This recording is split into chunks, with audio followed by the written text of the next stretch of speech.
Hello మామ, ఎలా ఉన్నారు అందరూ? ఐ హోప్ అందరూ మంచిగా ఉన్నారు అనుకుంటున్నా. ఈ రోజు అయితే పూజకి పైన అయితే గోపురం రెడీ చేసాం. ఆ గోపురం ఎన్ని స్టెప్పులు ఉండాలో మీకు తెలిసి అయితే ఒక కామెంట్ అయితే చేయండి. మేమైతే 5 స్టెప్పులు అయితే పెట్టాం. గోపురానికి కూర్చుని పూజ చేసుకోవడానికి అయితే ఒక స్టూల్ కింద అయితే రెడీ చేసాం. యాజ్ ఇట్ ఈజ్ అన్నిటికి చేసినట్టుగానే దీనికి ఒక రాయి అయితే ఇచ్చాం మనం పూజ సామానం పెట్టుకోవడానికి. ఇది వచ్చి కీబోర్డ్, ఇదైతే దీపారాధన చేసుకోవడానికి అయితే ఇచ్చాము. దీన్ని క్లోజ్ చేయాలనుకుంటే లోపల కంటే సరిపోద్ది. పూజ గదికి అయితే సిఎన్జి డోర్లు అయితే కాదు, వుడ్ డోర్లే. మనం డోర్ తీసి డోర్ అయితే లోపలికి గంటామనుకో, అదైతే డోర్ లోపలికి అయితే వెళ్ళిపోద్ది. మళ్ళీ డోర్ వేయాలనుకుంటే ఆ డోర్ ని బయటికి లాగితే మనం డోర్ అనేది క్లోజ్ చేసుకోవచ్చు.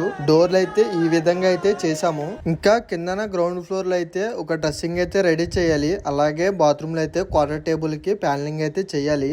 ఈ రెండే ఉన్నాయి. రఫ్ వర్క్ అయితే మొత్తం అయిపోయినట్టే. ఇంకా లామినేషన్ వర్క్ అయితే స్టార్ట్ చేయాలి. నేను మీ